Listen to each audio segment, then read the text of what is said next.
Now the whole earth had one language and few words.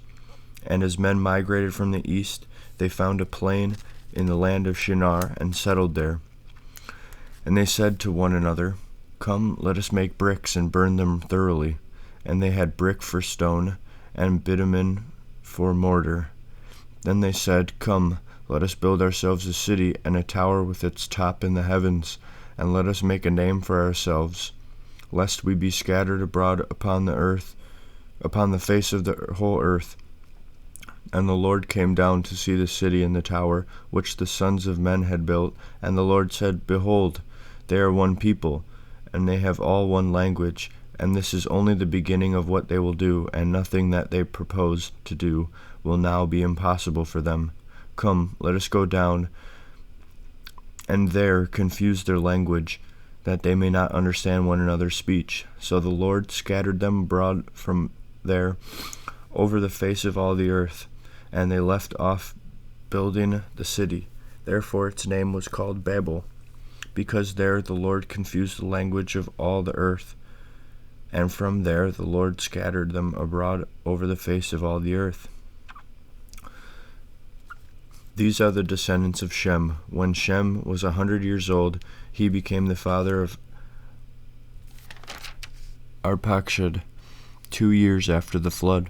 And Shem lived after the birth of Arpachshad 500 years, and had other sons and daughters.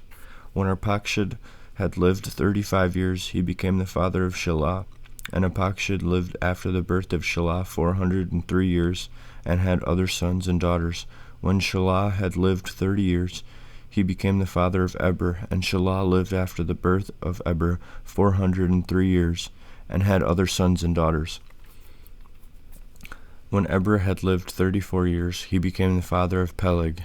And Eber lived after the birth of Peleg 430 years, and had other sons and daughters. When Peleg had lived 30 years, he became the father of Reu. And Peleg lived after the birth of Reu 209 years, and had other sons and daughters. When Reu had lived 32 years, he became the father of Serug. And Reu lived after the birth of Serug another 207 years, and had other sons and daughters. When Serug had lived 30 years, he became the father of Nahor. And Serug lived after the birth of Nahor 200 years, and had other sons and daughters. When Nahor had lived 29 years, he became the father of Terah. And Nahor lived after the birth of Terah 119 years, and had other sons and daughters. When Terah had lived 70 years, he became the father of Abram, Nahor, and Haran. Now these are the descendants of Terah. Terah was the father of Abram, Nahor, and Haran was the father of Lot. Haran died before his father Terah in the land of his birth in Ur of the Chaldeans.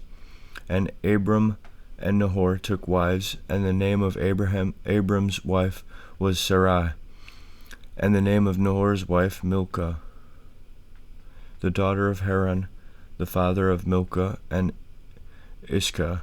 Now Sarai was barren, she had no child.